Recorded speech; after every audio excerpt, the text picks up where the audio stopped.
There's semen available for him? No. But he's a sentinel son and there is semen available from his sire. He will go for collection a year from now. Okay. We don't usually collect semen until we've seen a couple of milking daughters. Oh. Then you know for sure that he's throwing the milk line? So that's the young buck from that doe that I was talking about. Just getting started to be used. See, Peter? See what I mean here? See the slope of the rump on that buck? Right? Yeah, that's fairly ideal. That's really decent. Okay, so goat 101.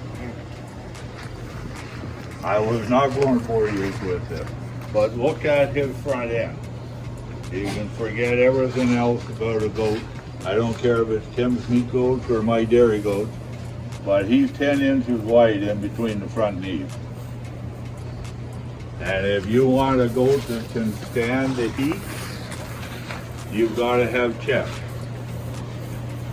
Got to have chest. Yeah, like I'm a country music fan. I love Madonna. I love Dolly Parton. I don't have a lot of use. Obviously, you like Madonna too, because she's on your tip of your toe. But so, what happens with a goat? Meat goat, dairy goat, and there's actually South African pictures and research to prove this. But when you look at a goat and a female goat that's having triplets, which is what you want, her uterus goes from smaller than my hand to big enough to hold 3 kids in 4.5 to 5 months, right? So the heart can't get any smaller, the lungs can't get any smaller, the intestines have to bring feed to it. The only thing within that animal's body that can make room for that uterus going like that is the fact that the rumen has to go like this. And so the narrower the goat and the least amount of body depth, the harder it is for that goat to maintain enough rumen to feed herself and the babies. Got it. And the biggest problem in the dairy goat industry worldwide is little narrow front ends. Like I've seen goats in Vietnam and Malaysia where, you know, there may be 2 inches wide between the knees. And if you don't have width, you're not dead goat.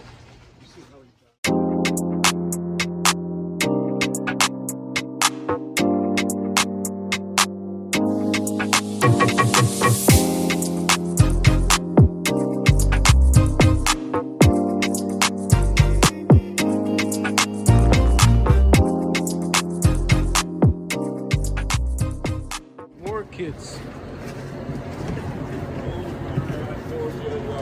are the older ones. These are January, no, not January, February, early March.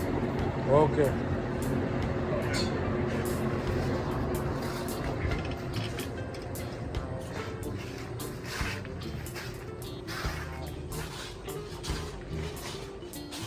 These ducks here will always get You're gonna be using all of these? Yeah. So did you dehorn all these when they're at birth? Yeah. But sometimes it works and sometimes Yeah, I see that it goes back. So you do natural breeding, so you select like a group or you put them all together? Depending on time. These pens here are very handy to grab those in these, bring them out, in. Okay. But like for the last year, we've been doing group breeding. We put a buck in with 30 to 35. For how many days? 6 weeks.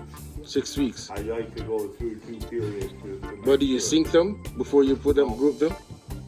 And what time period we start with that?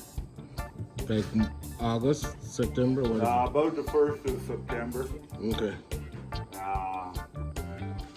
Yeah. And you start you start the flushing from August now, or you don't do flushing? No, you mean flushing in terms of Getting the female ready for yeah, breeding. yeah. So these females that are outside picking grass, Yeah. they're outside for this 4 months, getting Okay. sunshine and grass and a little extra feed. Mm-hmm. But what we found with ours is our femininity level is high enough that we never use hormones or any unnatural stuff to flush them, because the last thing we want out of our virgin does is quads. Okay. So I want twins. I don't want quads, and I prefer not to get triplets until they've had one set of kids. Till they're mature enough to Yeah. handle it. Okay. Great. What do you think, Bobby? Awesome. That's all I have to say. And that's all your hay over there that you harvest? Yeah, that's Second cut? that's second cut from new seeds that we planted this year. And Was it alfalfa? What? alfalfa. We like about 70% alfalfa, 30% grass. Oh, so that's a pre-mix seeding you do. Okay. And that'll, like, we have good alfalfa land here, so we'll keep that field probably 8, 9, maybe 10 years. I'm part Dutch and part Scotch, and seed's $5 a pound, so I don't like to redo it any more often than necessary. But yeah, so we've got about we've got 100 acres of second cutting done, and we've got 75 acres cut right now. We've got another 100 acres to cut yet. So it's a good year for seed. But you see this one here, he's just a year old. These are the 2 bucks out of that old doe that I showed you. Yeah. And look at, like, he's what, 7, 8 inches between the front legs right now. By the time he's 3, 4-year-old buck, he'll be almost a foot wide in the chest. Okay. And that is the number one thing that we worry about.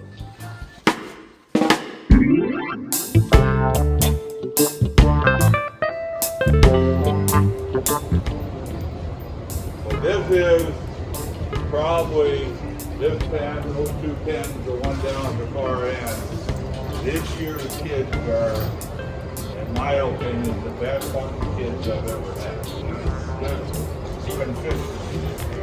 Like, every head looks the same, you know, every face has got a light muzzle, you know, like, we don't have the big tall ones and the smaller ones, and it's just taken us 15 years to breed that level of consistency into our road.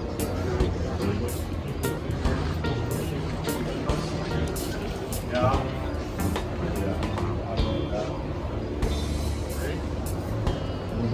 Kids are in there. About 60 or 70 in this. His inbreeding coefficient less than 10%. Wow. Because he has purebreds, you can figure that out quite easily. Yeah. Wow. My wife can figure it out easily. My kids can figure it out easily. An old dumb guy like me can't figure out much except for how big a wall it is.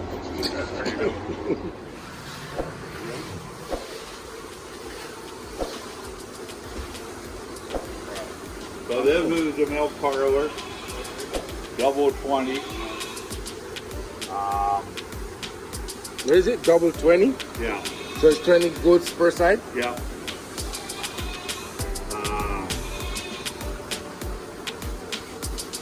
Depending on what your ultimate goal is, I wouldn't build a double 20 parlor. Okay. Because it's a lot of money.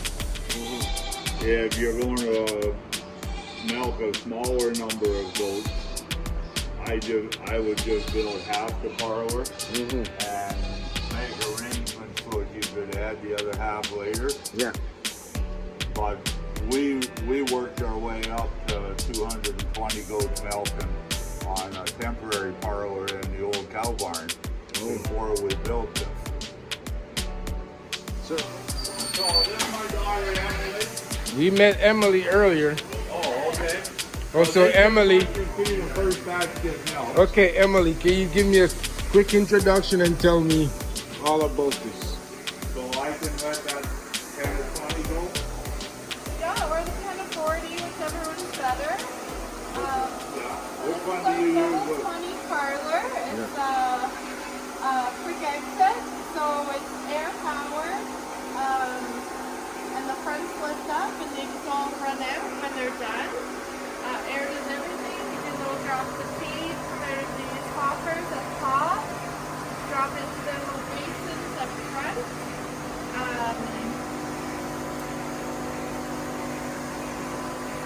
We have the groups kind of separated when they come up as to their stages of lactation.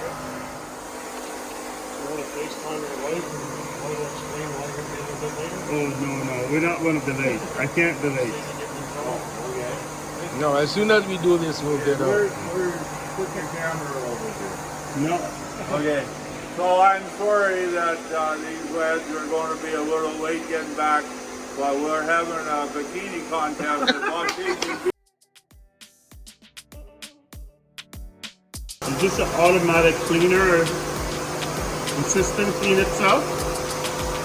A big tank in the milk house, and so it's some soapy water, some 4 cycles Right.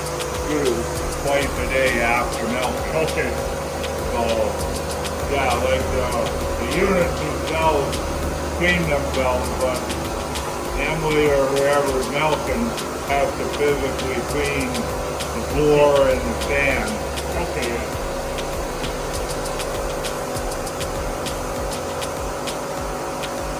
What part of Jamaica is your farm at? We're at the northeast side of Jamaica, St. Mary.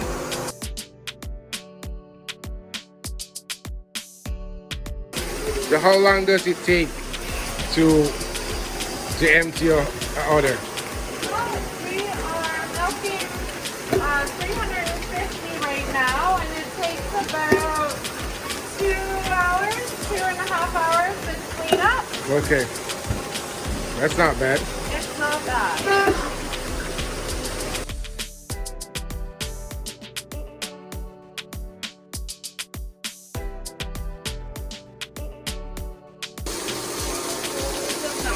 It's a low-line vacuum, so around 11.5 is where we want to be at.